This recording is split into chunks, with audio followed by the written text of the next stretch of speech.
Chinchilla, it's your boy Fist in his house. Bring another great edition of Black Ops in the Box. Because you know what's hot. It's a game of ground war domination. Let me get that straight. A lot of people get those things confused when they make these titles. When I play games, it's either 9v9, talent, when you gotta face multiple targets, chew bubblegum, walk at the same time, multiple equations, facing multiple situations, rushing multiple targets, comprehending and making a choice, a solution, instantaneously. That's what I'm talking about. None of this slow-ass gameplay shit. I can't stand it. I don't know why people do that you know, they want to tell me, you just don't like it because... No, I like shit that challenges my brain instantaneously. But I want to talk about a lot of things because this video was from Black Ops Fist Cinema, Olympia theater mode. And this is what I want to tell people, you know, if you want to make videos and you're really not a good commentator, just work on your theater mode. This is the most untapped thing on YouTube. I mean, if you want to make a name for yourself, make some awesome theater gameplay. You know, for one, have a good game. Two, take all the footage from that game, make a great theater movie-like video. I'm waiting for that guy to come out and say, you know, this is something I would do if I had the power. You know, I would take like Final Cut Pro. You know, I used to work with that at school, but I don't have that and all that at my house to do that. But if I had that, I would make it like a movie because that's what they use at the movies. They use Final Cut Pro. And you could just like come into a theater near you. Dun, dun, dun, dun, fisticuffs in the Olympia. You know, explosions and shit. And just, man, I would really make some sick ass theater gameplay movie type shit. And you know, once somebody does something like that, I mean, what I'm doing is very rudimentary. But once somebody does something like that, coupled with great gameplay, and this commentary shit with, I mean, it's gonna have its place. I mean, obviously, you know, that's why there is a category selection called How To. You know, still people like to go to.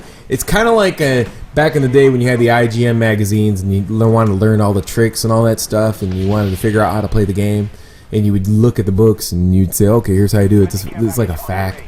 This is like you know, YouTube is like a video fact for people. I mean, there is still room for that, but you know, with technology the way it is today, and the software and the know-how, and every generation that grows up that is looking for its place, you know, and that's what happens when younger generations, they come up through YouTube. I mean, they have to find their place. I mean, the first guys were commentary guys.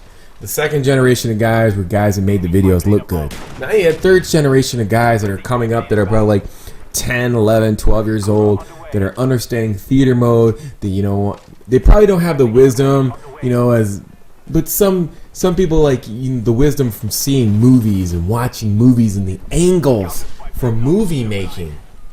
I mean, you know, this would be a great project if you're one of those people that are into movies. I mean, if you're a movie buff and you play Black Ops and you sit there and you, like, I knew guys that's all they did was they'd watch the same movie over and over and over again. They're like, did you see this angle? Did you see that? You know, when I did theater and production, I took a couple courses, and I would look at the wide angle shots, the close-ups, and I would look at stuff, and I'm like, man, I mean, you see the artistic value in some of the gameplay. So that's what I'm talking about. These next generation of guys that are coming up, I mean, they start putting this stuff together. I mean, you're gonna have some excellent gameplay videos. So, anyways, you know, I want to talk about the shotguns. Went off on a crazy ass tangent there, but no, the shotguns. I love all the shotguns except for the last one. I mean, the second to the last one, I'm not really. I mean, I like it. It's a trench gun. What the fuck's a trench gun, Fisticuffs? Google it. That's what a trench gun is. And the Olympia and the Spaz are great shotguns. I would suggest those highly. And then the last one is horrible. I think Treyarch just got scared and they didn't want to be put in the same category as the 87, so they just stayed away from that shit. So those are completely weak. If anything, they should patch those things and make them stronger. That's like running around. It's kind of like running around with 2 shotguns in your arms, and they're the worse than a knife. So that's how bad they are. They're just garbage. Probably the worst guns in the game, next to the pistols, and whatever else. I don't really know. I mean, exclusively, I've tested all the SMGs. I mean, like, things I think about are like the PM63 versus a rapid fire Mac 11. I mean, stuff like that I think about all the time. Obviously, I mean, the assault rifles, I really don't think about them too much because they're the strongest weapons in the game. So really, I don't really, it's in anybody's hands. I mean, that conversation can be like easily debated, but the SMGs on the other hand are very unique, very attachment perk streak orientated. That's what I love about those things. That's what I really love. I think the SMGs are the most intricate weapons in the game because you're at a disadvantage starting off with clip size, and then you have to manage that with the fact that how am I going to put together with perks and everything else.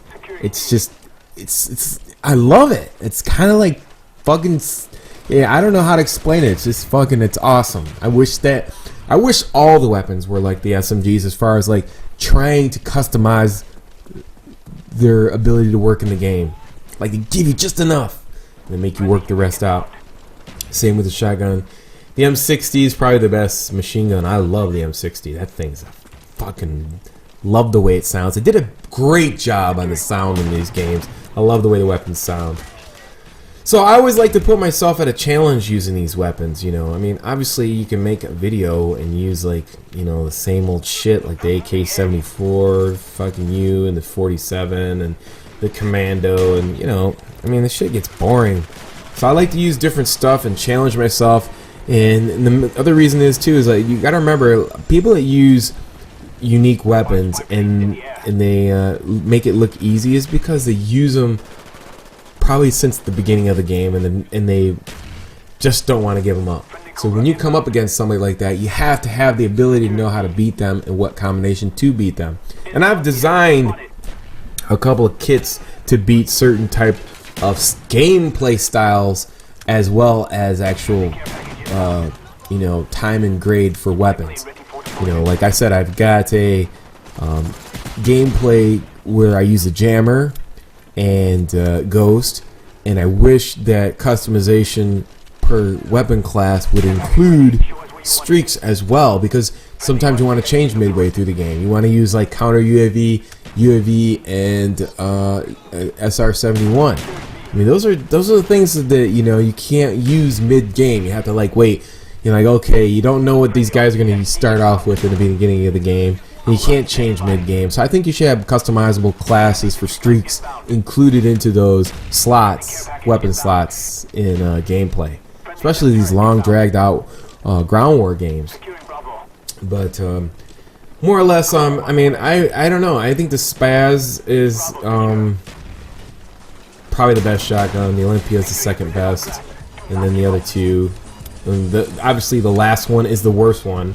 I don't know why they would make that the last unlockable one. I don't even know what the point is of using the damn thing, to be honest with you.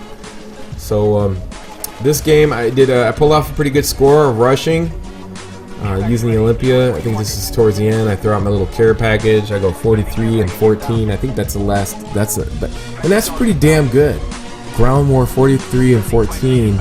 And basically, I beat everybody else on my team. And that's using a 2-shot double-barrel shotgun